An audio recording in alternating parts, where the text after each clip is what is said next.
நிலவின் ஒளியை பிடித்து பிடித்து பாலில் நனைத்து கன்னங்கள் செய்து விட்டார்.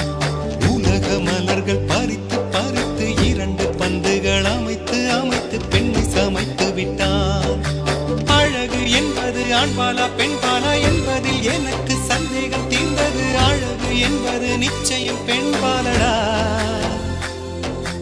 கவிதை என்பது மொழியின் வடிவம் என்றொரு கருத்தும் இன்று உடைந்தது. கவிதை என்பது கன்னி வடிவமடா. மின்னலை பிடித்து